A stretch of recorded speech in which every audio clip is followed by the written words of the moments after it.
Welcome to the comic shop. This is a space of creating a reality you can think of. A place where we express the truest form of thought. Creation.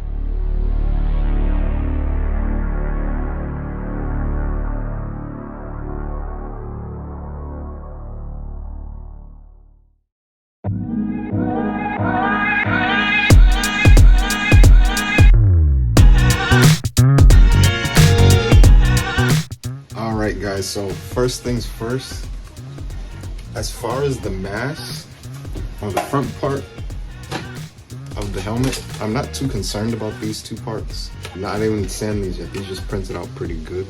But besides that, we're printing anything upside down. You'll always get like these layer lines here at the top. Now I did make a video on how to smooth rough prints and pretty much how to knock that down. I'll leave the link for that video in the description below, so definitely check that out. Because I have to break out the old 60 grit. I haven't used that in a while. Pretty much to knock all of this stuff down. Let's get to it.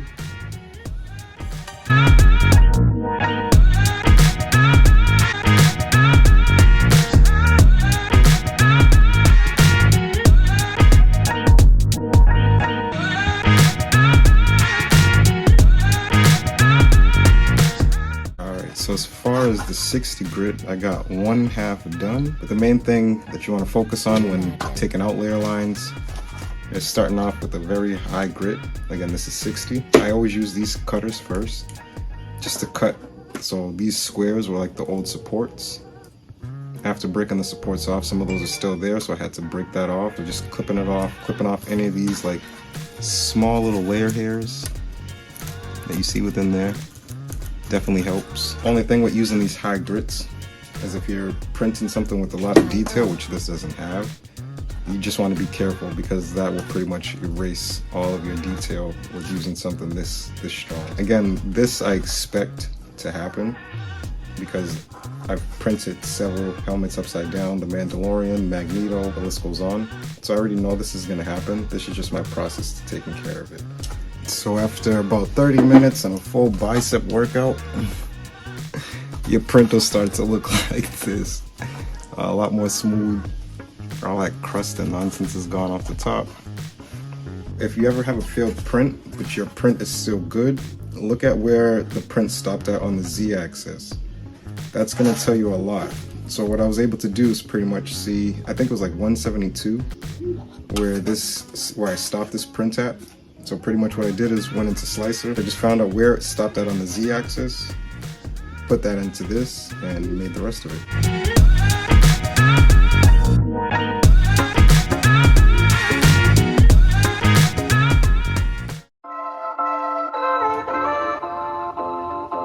A million times better. That's just pretty much like my phase one.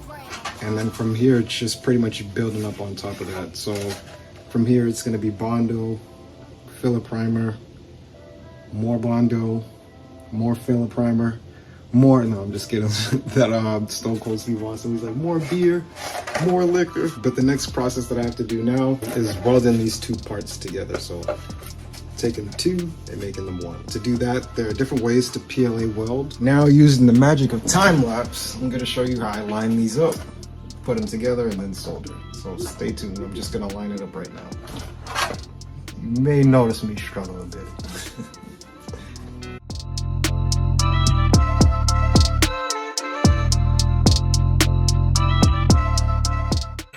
Not as bad as I thought. The only main thing that you want to make sure when doing this is by touch you'll notice is to make sure that not only does it line up, but that the edges are pretty much on the same surface. So you want it, like I'm a carpenter, so what we say is make it plumb or make it flush.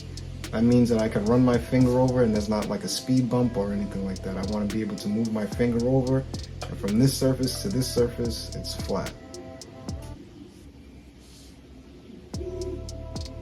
Alright, and now basically from here, got the soldering iron nice and warm. And like I said, I'm going to go to the inside and pretty much really try to melt these two parts together. I'm trying to get these two O's, as you can see. How this top half is a little bit that way and the bottom half is a little bit that way. That's what I mean about making it flush and making it plumb. I don't want any of that. I want it to be consistent, so that way you can't even tell that this is 2 parts pretty much.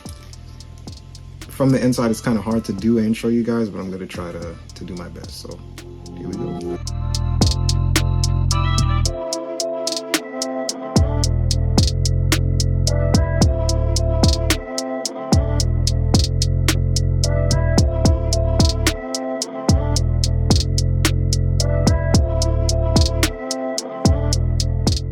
I find that it's best to get the middle locked in first, and then you could like move and adjust the sides and then go from there.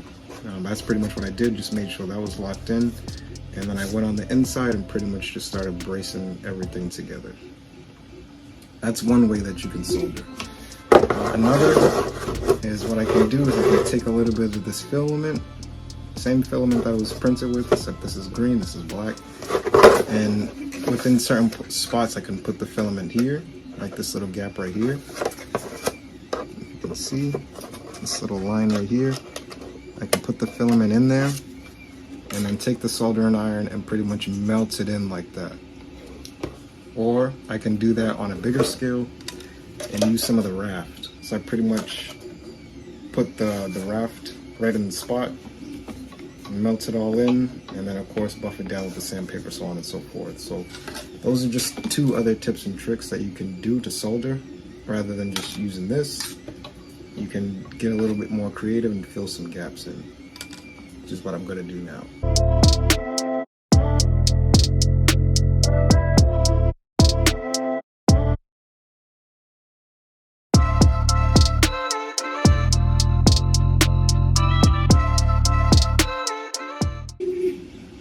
So I used a different color filament, that way you can just see it a little bit easier. Basically, you can see that hole where you can see my red sweater coming through, but where the filament is, you cannot. So once you start to heat it up, you can probably see as I was doing it, it starts to make it like a little waxy kind of form. So that way it's like easier to patch and fill in. Because I don't want any of those holes. Alright, and now what was once 2 is now 1.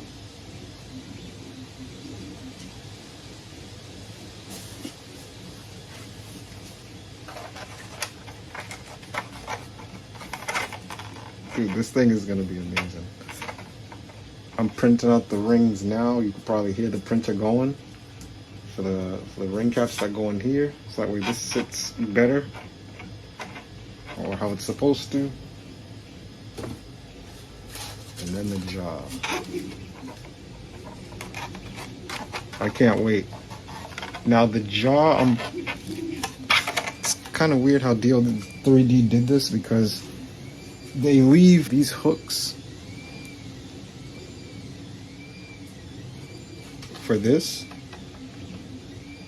but there's nothing for the jaw to go on to, so the jaw just kind of like sits there. So I do have some little magnets that I'm probably gonna have to, well, I'm gonna have to put those magnets in there and then just make that snap in. I'm gonna have to do the same process for my cyborg helmet as well. So I went to Home Depot and got like a little pack of those magnets there. So one challenge was to make sure that this fits, which it does. I'm very happy about that. The next challenge is gonna be to help and get this all settled and established. And the third and the biggest challenge, if I can figure out a way, is to make this open up a little. So stay tuned. This one is going to be fun. Check it out.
probably not gonna take this off for a while.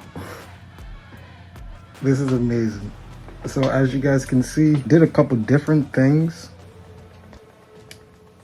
Or I should say I learned a couple different things with doing this helmet. If you've seen my page, you know that this is actually the second time that I've done this Taskmaster helmet. So as you can see, this one's a little old. It's still fixable.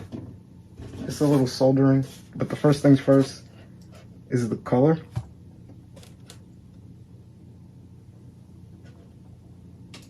So this color, as far as the blue and as far as the metallic, you can even see my paint job has gotten better. I just felt like it wasn't dark enough. That's the same color that I used on the Bane mask, same color that I used on that one. And I forget what else, but I just think those two. But I didn't really like that. I didn't think it looked realistic enough. As well as the metallic. I felt like most of my metallics come out a bit too bright. So as you've seen, I gave this a different approach with using the graphite powder. And that made a difference, not only with the metallic. You can see during the video that I actually had some metallic in the cheek. And painting over that with the black, it was super easy. This is just one coat. It's like it absorbed the paint, the acrylic paint, it just absorbed it. So that really came out decent. I do have magnets on the jaw. Just kind of snap everything and hold everything in place. So that was actually my first time trying that. And that came out pretty good.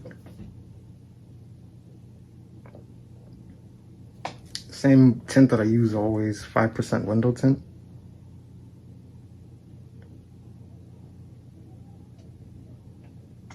This file is actually from Thingiverse this time. And I'm actually going to be doing this again because this file actually doesn't have a lot of the detail that the helmet has in the movie. Everything in the mask is accurate. It's just like the little bumps that you see on the helmet. So I have to do this again just to incorporate that. And as you can see, both of the earpieces didn't come out perfectly. So I had to cut one of the earpieces down. So just to make this absolutely perfect, I'm gonna do this again, this time using the DO3D file.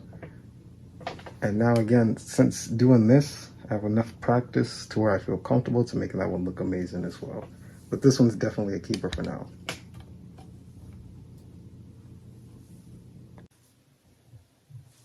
Just sneak peek for my next video. So definitely stay tuned, guys.